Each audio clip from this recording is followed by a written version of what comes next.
llegó el momento de Migranálisis de Continente Móvil, este espacio donde convergen la migración y la comunicación con un enfoque científico, con la doctora Lorena Mena Iturralde, directora y cofundadora de Continente Móvil.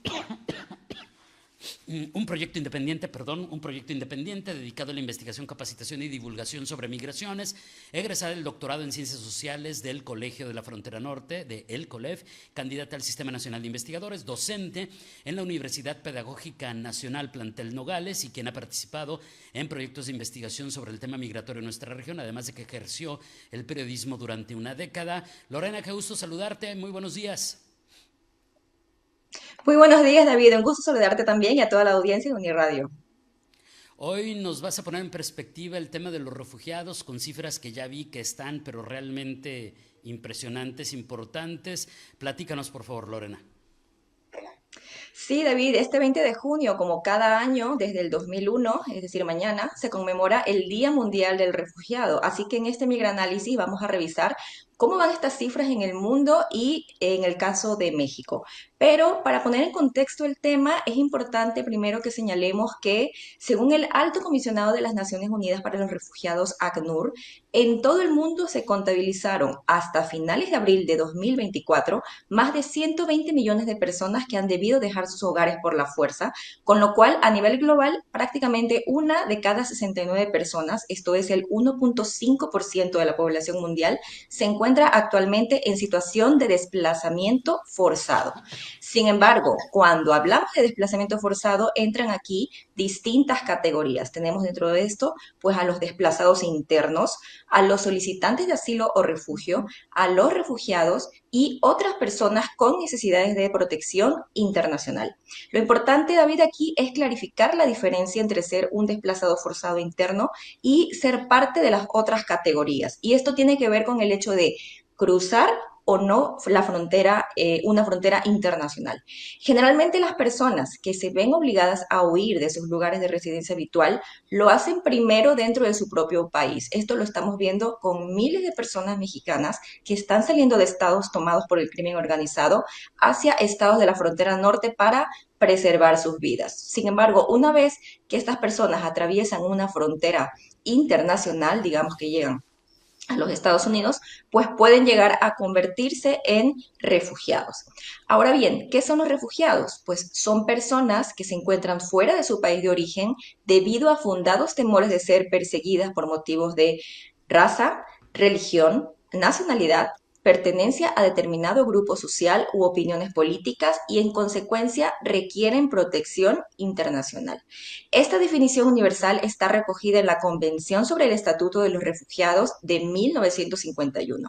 Sin embargo, hay instrumentos regionales adoptados por varios países de América Latina que amplían esta definición, como es la Declaración de Cartagena de 1984, donde se menciona que se consideran refugiadas a las personas que han huido de sus países porque su vida, su seguridad o libertad han sido amenazadas por la violencia generalizada, por la agresión extranjera, por conflictos internos, la violación masiva de derechos humanos u otras circunstancias que hayan perturbado gravemente el orden público. Así que esta definición es un poco más amplia. Es importante también tener en cuenta, David, que hoy los flujos migratorios que estamos viendo en la región y en el mundo son mixtos. Se mezclan prácticamente las mismas rutas migratorias, personas migrantes y aquellas que entrarían en la categoría de refugiados porque tienen el temor de que su vida corre peligro si son regresados a su país. Así que valga decir que todas las personas refugiadas son migrantes, pero que no todas las personas migrantes son refugiadas. Y cuán relevante es que esta diferencia esté muy clara, porque de esto va a depender qué legislación se va a aplicar a la persona. Una persona refugiada se encuentra protegida por normas nacionales e internacionales en materia de asilo y protección internacional, mientras que una persona migrante básicamente se encuentra protegida principalmente por normas de carácter migratorio. También una persona refugiada está sujeta a este principio de no devolución para no ser retornada al lugar donde su vida, libertad o seguridad puede estar en riesgo, a diferencia de un migrante en condición irregular que pudiera estar sujeto a la deportación. Y como veremos, David, Es preocupante el crecimiento que viene teniendo la cifra de desplazados forzados y dentro de ellos de refugiados y personas con necesidades de protección internacional en el mundo que, según los datos de ACNUR, se ha triplicado en la última década.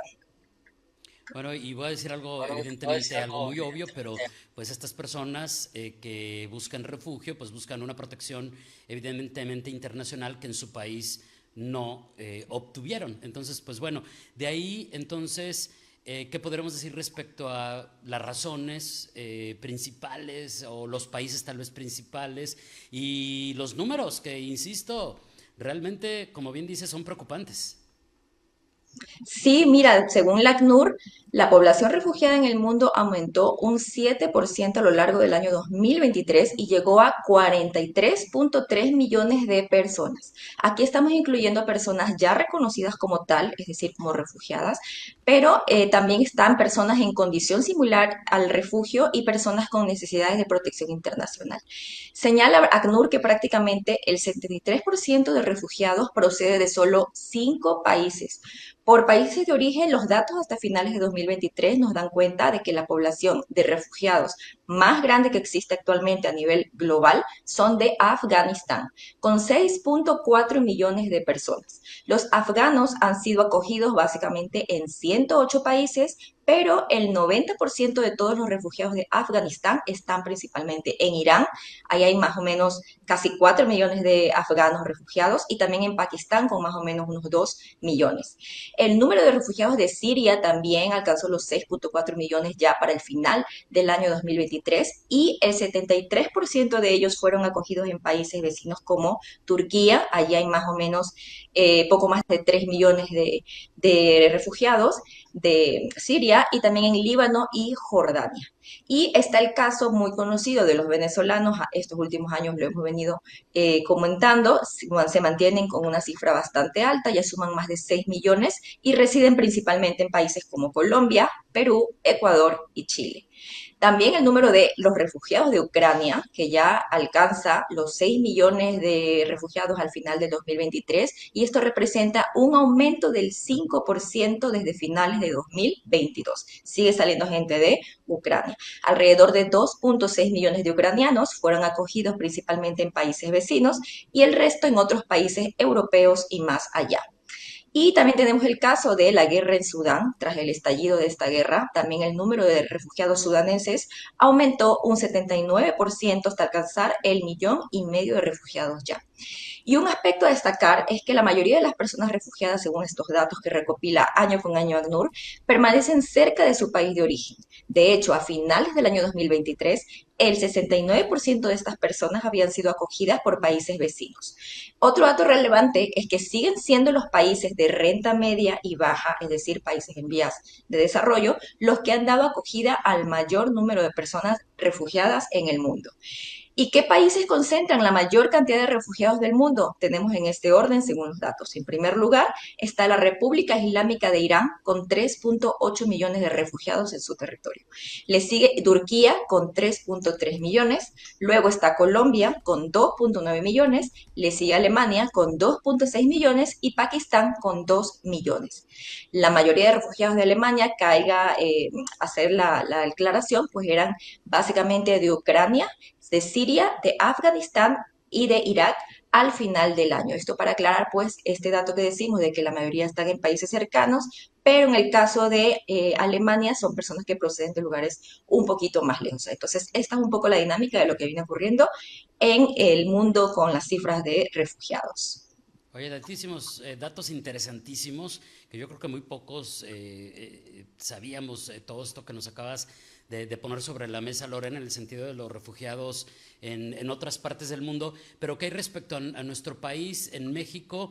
Porque digo, como siempre hablamos, ¿no? Hay por lo menos dos grandes vertientes que de ahí se derivan en otras más, pero los que solicitan refugio aquí y los mexicanos que solicitan refugio en otros países, pero bueno, ¿qué pasa en México? Sí, pues mira, el dato de México, primero tenerlo claro que los casos de refugio son atendidos en este país y procesados por la Comisión Nacional de Ayuda al Refugiado, Comar, mientras que los casos de asilo político se gestionan desde la Secretaría de Relaciones Exteriores. Sin embargo, bueno, los que están, digamos, más difundidos o son públicos son aquellos que maneja la Comar y pues básicamente esta entidad ha venido arrojando cifras récord de solicitudes en los últimos años. Solo en el año 2023 se cerró con 140.854 solicitantes de refugio en México y los principales países de origen durante este año fueron, en primer lugar, Haití, con 44.154 personas que solicitaron el refugio, Honduras con 41.885, tercer lugar Cuba con 18.461 y le siguen luego en importancia con 6.000 solicitantes y menos personas los casos de El Salvador, Guatemala, Venezuela, Brasil, Chile, Colombia y de Afganistán. También de Afganistán han solicitado refugio aquí en México. Entre enero y mayo de 2024, o sea, las cifras del primer cuatrimestre de este año, tenemos ya que suman 36.860 solicitantes y están encabezando este número personas de Honduras, este, que básicamente pues están en el mayor número de solicitudes. También tenemos que el mayor número de personas solicitantes, esto es más de 23.000 personas, hicieron su solicitud de refugio en la delegación de Comar que está ubicado en Tapachula. Sabemos lo que está pasando en Tapachula, es un embudo migratorio súper importante y allí también muchas personas migrantes han optado por hacer solicitudes de refugio. En segundo lugar, con más de 6.000 solicitudes está Ciudad de México, ¿no? Que como sabemos también hay un problema también allí actualmente con muchas personas que han estado acampando en lugares cerca de las oficinas de Comar y pues que han tenido que ser prácticamente desalojadas de este espacio. Cabe destacar también, David, que estas cifras a mayo muestran una disminución con respecto a los datos de mayo del 2023. Si bien los flujos de migrantes a través de México pues, no han disminuido, lo vemos a diario, son menos los migrantes que han optado por iniciar una solicitud de refugio en México. Y esto tiene que ver con las intenciones reales que tienen las personas, que son en muchos de los casos llegar a los Estados Unidos y que temen que al solicitar la condición de refugiado en México, sus procesos eventuales a lo mejor de asilo en los Estados Unidos se puedan ver interrumpidos. Y también tiene que ver con que una vez que haces tu solicitud de refugio en México, en el estado donde lo hagas, tienes que permanecer hasta que salga el resultado. Entonces, esto también ha generado que muchas personas pues opten por no hacer esta solicitud porque los deja prácticamente atrapados en un solo espacio. Y otro dato, las estadísticas de Comar lo que muestran es que entre 2013 y lo que va de 2024 solo se ha otorgado ya la condición de refugiado a 125.232 casos, es decir, menos de la cantidad de solicitudes, digamos, de un año como el que corrió el año pasado, y nos habla pues de que más o menos en 10, 11 años pues han sido apenas de más 100.000 personas que han conseguido tener el estatus de refugiado en México. Estos son los datos aquí en el país. Y que es información que es sumamente importante, sobre todo para estas personas en contexto movilidad vulnerables, porque por ejemplo aquí, digo, a lo mejor me voy a ir algo muy obvio también, Lorena, pero en el caso de Estados Unidos, que constantemente dice por violencia generalizada en Estados Unidos no dan refugio a mexicanos. Digo, por dar un ejemplo en el contexto del tema que estás explicando, Lorena. Sí, exactamente. Como te comentaba, existen convenciones que rigen de manera distinta a ciertos países y en el caso de los de Latinoamérica, te mencionaba la Declaración de Cartagena, donde se amplía un poco más la definición del refugio y ahí sí se llega a considerar este tema de la violencia generalizada, ¿no? No es lo que ocurre con los Estados Unidos, como tú lo mencionas, porque ellos llevan los procesos de otra manera, no se consideran pues estos Claro. casos generales para la consideración, sino que se analiza caso caso por caso y se requiere tener muchísimas pruebas, sustentar muy bien estos procesos para poder obtener un resultado favorable. Y realmente también necesitas acompañamiento legal para poder alcanzar pues ese estatus. La verdad es complicado, depende mucho del país donde hagas la solicitud. Y esto pues tiene que ver también con ciertos procesos de desigualdad que también permean los procesos de refugio y asilo, ¿no? Que es algo que lo que me interesa mucho también reflexionar, ¿no? Claro, y bueno, estoy aquí, estaba buscando el término y es amenaza creíble, lo que te piden. Y pues yo me quiero imaginar pues una familia de economía vulnerable que sale de un pueblo de Guerrero porque llegó el narco y les dijo que los iban a matar a todos, y que huye y pide refugio en Estados Unidos, pues ¿cómo comprueba esa amenaza creíble? Se me hace algo muy complicado, me imagino que ya les explicarán, pero bueno, ¿con qué cerramos? Creo que eso que dices de la desigualdad sin duda es muy importante, ¿no, Lorena? Sí, porque básicamente en los procesos de refugio también hay desigualdades, se generan estas desigualdades. Dependiendo del país de origen, en la práctica suele haber consideraciones distintas para otorgar la condición de refugio o de asilo. Y esto se refleja, por ejemplo, en el caso de México, en las tasas de resoluciones positivas que se ven por nacionalidad. Si uno revisa los datos de Comar del año 2023, por ejemplo, puedes ver que hubo un 88% de resoluciones positivas para ciudadanos originarios de Honduras, mientras que para el caso de Haití la tasa fue apenas 13%. No hay explicaciones oficiales al respecto de por qué esta gran diferencia, pero hay algunos expertos que lo atribuyen a que en unos casos se está atendiendo a los criterios de la Convención de Ginebra y en otros a la Declaración de Cartagena. Depende ahí, no se sabe de qué factor se está considerando a uno u otro para la consideración. Y como te digo, el de Cartagena tiene una definición más amplia. Las relaciones diplomáticas o de política exterior también tienen un papel importante aquí. Y además está que el proceso de limite la movilidad de las personas mientras se resuelven sus solicitudes o que se tarde en emitir una resolución que provoque que muchas de ellas, así hayan iniciado algún proceso, a la larga terminan desistiendo o abandonando sus casos, ¿no? Y esto no es algo que ha sido cuestionado solo en México, esto de las tasas de resolución según ciertas nacionalidades, no se sabe muy bien los criterios, sino que también ocurre con otros países, ¿no? En los Estados Unidos también, con la sola posibilidad de solicitar asilo, ya también hay un criterio muy discrecional, hay programas específicos para ciertas nacionalidades y en Europa también ha habido críticas sobre cómo se maneja esto, sobre todo por lo que ocurrió con el caso de los refugiados de Ucrania, a quienes básicamente pues la crítica dice que se les abrió las puertas de manera pues muy ágil, muy rápida, se les dio una atención más emergente.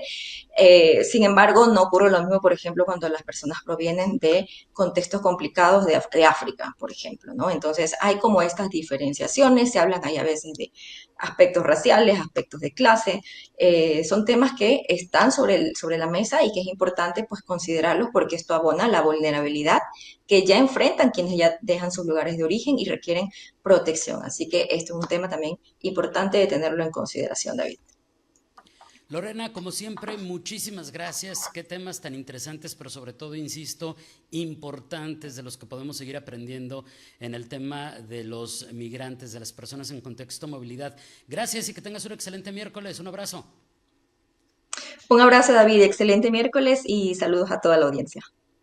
Gracias. Es la doctora Lorena Mena Iturralde, directora y cofundadora de Continente Móvil.